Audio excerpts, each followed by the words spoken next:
Hey everybody, how's it going? You know, it has been a long time since I've sat down and done a video for you guys. The biggest reason for that is just that Pursuit by Fire was starting to slip. The deadlines were coming and going, and so I really just had to take all available time that I had and just dedicate it to writing the book. So that came out last week, actually coming up on 2 weeks now, and I couldn't be more proud.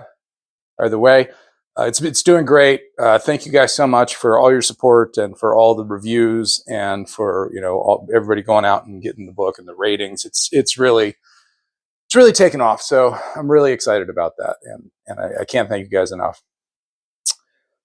And I think the question that I ultimately had was, what do I do to come back? I mean, my goodness, the last couple of videos have been a little silly. I mean, one of them was just literally an advertisement for the first book. One of them was Wednesday Addams dancing to the loop from You Dropped a Bomb on Me by the Gap Band. And that one came about because I had created the loop, and my hope was to just get a bunch of ordnance exploding videos, and I just never got enough videos to actually create my video. So I had this loop and I didn't know what to do with it. And my youngest really liked the Wednesday Addams show. So I went ahead and just put that together. And I did actually lose a subscriber from that, which I thought was pretty funny. It was out of character. I get that, but still, come on, guys. And then the last one was a preview for an interview I did with another YouTuber. So we've really been lacking on the content, and I hope I can fix that. I really do have to figure out how to continue to create video content while not sloughing off on my on my writing. So I'm gonna have to figure that out, and I'll make an effort at that and see what we can come up with. But I did send out a request for questions, and I got a couple, so I thought we would take a little bit of time to walk through some of those. Spencer asks, do you think that Reagan would have actually retired from politics after losing to Carter in the 1980 presidential election? I'm not a Reagan biographer, but I do think that he would have seen the writing on the wall. I imagine there might have been an 84 run, but I think with his age and his twice failed campaign for president, the 76 campaign when he was running, when he lost in the primaries, and then of course 80 where he did win in our timeline but lost in the Soviet Endgame timeline. I actually think that, yeah, he probably would have retired at that point and maybe found something to do, go back to Hollywood, do something with the Screen Actors Guild like he had previously. But mostly I think he would have just, retired from public life. Chance asks, have you ever thought of writing a World War novel in a fantasy setting like the Saga of Tanya the Evil by Carlo Zen or The Darkness by Harry Turtledove? So this is a hard question because it would be fun. I absolutely can see where that comes from. Now, when I was a kid, I was into Dungeons and Dragons, loved that stuff, had a lot of fun with that. But I was always more rooted in wargaming and sort of the reality side of things. So most of my gaming experiences were really more geared towards the real world. That said, there's so many possibilities. It's wide open, and the genre is just the readers in the genre are just voracious. So kind of a weird fantasy alt history that would be really fun, and it would definitely help me connect with the people that show up at things like the Texas Author Con and the Greenville Author Fest, which I was just doing on back-to-back weekends. So there's something there, but unfortunately, to be honest, I have so many ideas for things that I want to work on. I've got my next, so that's going to be, I think I've got like the next 10 books I want to write are already kind of figured out in my head. So that's going to keep me busy for a little while. We'll see how that shakes out. Next up, Sean asks, I'm struggling to write. Sean says, sorry, I'm having trouble. Alexa, shut up. I don't know if I'll leave that in or take it out. Either way. Sean asks, I'm struggling to to write number 5 in my alt history series. How do you stay motivated to write so quickly? And how the hell do you write battle scenes? I'm finding that to be a real challenge. Well, it's obviously 2 questions. I'll take the first one first, which is how do you stay motivated to write so quickly? Brother, I have got to tell you, my motivation is low. I am very low on moto right now. And it's really just the idea that I want to get these written. I want to get the series concluded. But yeah, I'm having a real hard time of it right now. It's I think I've written the first scene of the next book.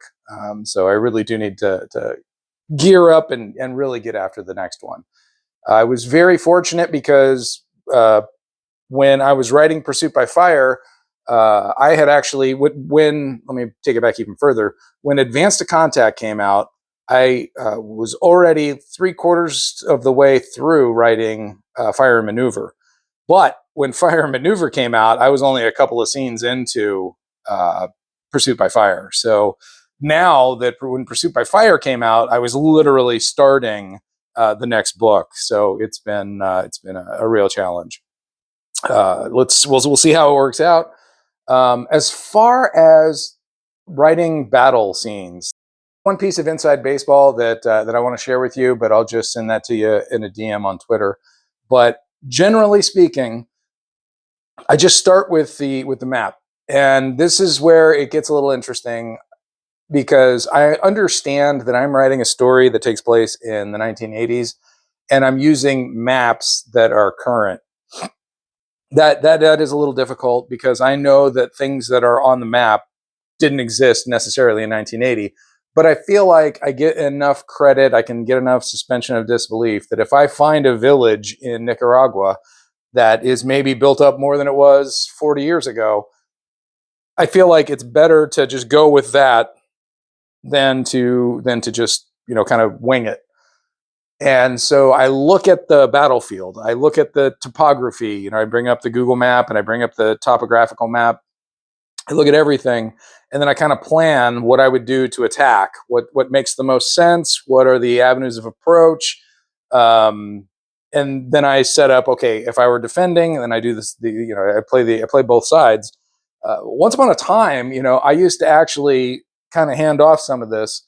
So when it came to the assault on the airfield in the first book, Advanced to Contact, actually I offloaded that to my buddy Caveman Murray, who was a warrant officer in the Marine Corps, and he gave me a PowerPoint of his proposed attack plan. So, and then actually Matt Jackson in I believe it was in book 2.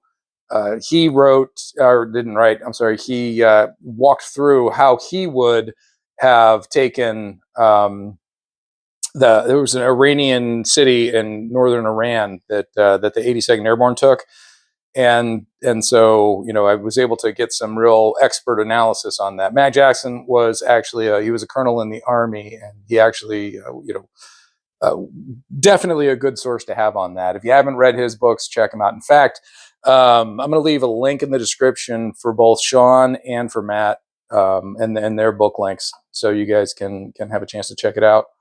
But yeah, so just check out the map, do the topography, and kind of war game it and see how you think it would go.